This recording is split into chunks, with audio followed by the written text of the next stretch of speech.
നമസ്കാരം. നമുക്കിന്നൊരു ചായ വിശേഷമായാലോ? ഞാൻ പറയാൻ പോകുന്നത് ചായയെക്കുറിച്ചായതുകൊണ്ട് കാപ്പി കുടിക്കുന്നവര് ഇത് കേൾക്കാതെ പോകരുത്. അവർക്കറിയാനുള്ളതും അതുപോലെ തന്നെ കുഞ്ഞുങ്ങൾക്ക് ചായ കൊടുക്കുന്ന പേരൻസിന് അറിയാനുള്ള കുറെ കാര്യങ്ങളും കൂടെ ഇതിൽ പറയുന്നുണ്ട്. അപ്പൊ നമുക്ക് വീഡിയോയിലേക്ക് കടക്കാം.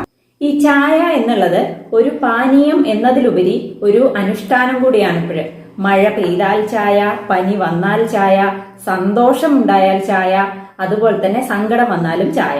നമ്മളുടെ രാജ്യത്ത് 80% ആൾക്കാരും ചായ കുടിക്കുന്നവരാണ്.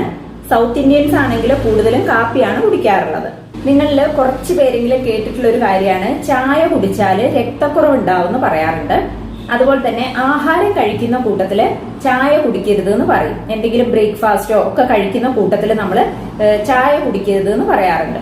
നമ്മൾ കഴിക്കുന്ന ആഹാരത്തിൽ നിന്നും, അതിപ്പം ചോറാണെങ്കിലും പഴങ്ങളാണെങ്കിലും പച്ചക്കറികളാണെങ്കിലും ഒക്കെ നമ്മളുടെ ശരീരത്തിന് ആവശ്യമായിട്ടുള്ള അയൺ അല്ലെങ്കിൽ ഇരുമ്പ് ഈ ആഹാരത്തിൽ നിന്നെല്ലാം നമ്മളുടെ ശരീരത്തിലേക്ക് ആഗിരണം ചെയ്യപ്പെടും. ഇങ്ങനെ നമ്മൾ പച്ചക്കറികളിൽ നിന്നൊക്കെ കിട്ടുന്ന അയണിന് പറയുന്നത് നോൺ ഹീം അയൺ എന്നാണ് പറയാം.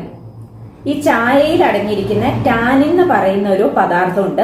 ഈ ടാനിൻ നമ്മളുടെ ഈ നോൺ ഹീം അയണിനെ നമ്മളുടെ ശരീരത്തിലേക്ക് ആഗിരണം ചെയ്യുന്നതിനെ തടയുന്ന ഒന്നാണ്. അതുകൊണ്ടാണ് പറയുന്നത് നമ്മൾ ബ്രേക്ക്ഫാസ്റ്റ് കഴിക്കുമ്പോഴോ അല്ലെങ്കിൽ വേറെ എന്തെങ്കിലും ഫുഡ് കഴിക്കുന്നതിന്റെ കൂട്ടത്തിൽ നമ്മൾ ചായ കുടിക്കാൻ പാടില്ല എന്ന്. ഒന്നുകിൽ ആഹാരത്തിന് 3 മണിക്കൂർ മുന്നെയോ ആഹാരം കഴിച്ചു കഴിഞ്ഞ് ഒരു 3 മണിക്കൂറിന് ശേഷമോ നമുക്ക് ചായ കുടിക്കുന്നതിൽ കുഴപ്പമൊന്നുമില്ല. ഇപ്പം കുറച്ചു പേര് ചിന്തിക്കുന്നുണ്ടാവും ഞാൻ ചായ കുടിക്കാറില്ല, കാപ്പി മാത്രമേ കുടിക്കാറുള്ളൂ എന്ന്.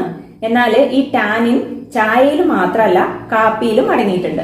എന്നാൽ ചായയിൽ അടങ്ങിയിരിക്കുന്ന അത്രയും ടാനിന്റെ അളവ് കാപ്പിയിൽ ഇല്ലാന്നേ ഉള്ളൂ. അതുകൊണ്ട് കാപ്പി ആണെങ്കിലും ഇതുപോലെയുള്ള ആഹാരത്തിന്റെ കൂടെ കഴിക്കുന്നത് നല്ലതല്ല. ഈ ടാനിൻ നമ്മുടെ ശരീരത്തിന് അത്രയും ദോഷകരമാണോ എന്ന് ചോദിച്ചാല് അല്ല. ശരീരത്തിന് രോഗപ്രതിരോധ ശേഷി നൽകാൻ ടാനിൻ നല്ലതാണ്. കോശങ്ങൾക്ക് കേടുപാടുകൾ ഉണ്ടാകാതെ സഹായിക്കും. നമ്മളുടെ ശരീരത്തില് നീർക്കെട്ട് അല്ലെങ്കിൽ വീക്കം ഉണ്ടാകാതെ സഹായിക്കും. അതുപോലെ ദഹനത്തിനും നല്ലതാണ്. എന്നാൽ ഇതിന്റെ അധികമായിട്ടുള്ള അളവ് നമ്മളുടെ പോഷകങ്ങൾ ശരീരത്തിലേക്ക് ആഗിരണം ചെയ്യുന്നതിനെ തടയുകയും ചെയ്യും. ദിവസവും 0.5 ഗ്രാം എന്നുള്ള അളവ് ടാനിൻ നമ്മളുടെ ശരീരത്തിൽ ചെല്ലുന്നത് ദോഷകരമായിട്ടുള്ള കാര്യമല്ല.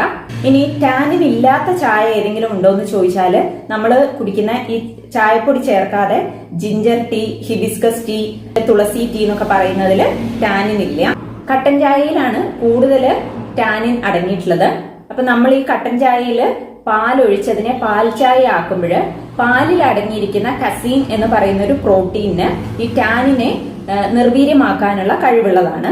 അതുപോലെ തന്നെ കട്ടൻ ചായയിൽ നമ്മൾ നാരങ്ങ നീരൊഴിച്ച് ലെമൺ ടീ ആയിട്ട് കുടിക്കുമ്പോൾ ഈ ലെമണിൽ അടങ്ങിയിരിക്കുന്ന വൈറ്റമിൻ സിക്കും ഇതുപോലെ തന്നെ ടാനിനെ നിർവീര്യമാക്കാൻ കഴിവുള്ളതാണ്.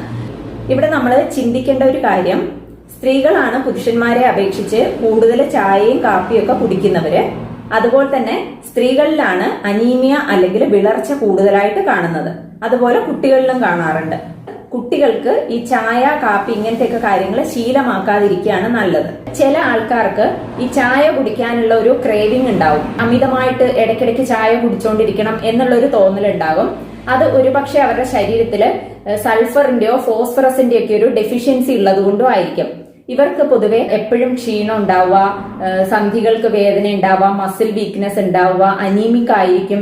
അതുപോലെ തന്നെ എപ്പോഴും തളർച്ചയായിരിക്കും, ഒരു കാര്യം ചെയ്യാൻ ഉത്സാഹം ഉണ്ടാവില്ല. അപ്പൊ അവര് പെട്ടെന്ന് ചിന്തിക്കുക ഒരു ചായ കുടിച്ചൊന്ന് ഫ്രഷ് ആകാന്നാണ് ചിന്തിക്കുക. പക്ഷെ ഈ ഇടയ്ക്കിടയ്ക്ക് ചായ കുടിക്കാനുള്ള ഒരു ക്രേവിങ്ങും ഒരു പക്ഷെ അവരുടെ ഈ ഒരു ഡെഫിഷ്യൻസികൾ കൊണ്ടായിരിക്കും. രാവിലെയും വൈകിട്ടും ഒക്കെ ഓരോ കാലി ചായയോ അല്ലെങ്കിൽ കാപ്പിയോ ഒക്കെ കുടിക്കുന്നത് കൊണ്ട് പ്രത്യേകിച്ച് ദോഷങ്ങളൊന്നുമില്ല. നമ്മൾ ആഹാരത്തിന്റെ കൂടെ ഇതുപോലെയുള്ള പാനീയങ്ങൾ ഉപയോഗിക്കാതിരിക്കുക. ഒന്നുകിൽ ആഹാരത്തിന് ഒരു 3 മണിക്കൂർ മുന്നേ, ഇല്ലെങ്കിൽ ആഹാരം കഴിച്ചു കഴിഞ്ഞ് ഒരു 3 മണിക്കൂറിന് ശേഷമൊക്കെ ഇങ്ങനെയുള്ള പാനീയങ്ങൾ കുടിക്കുന്നതായിരിക്കും നല്ലത്.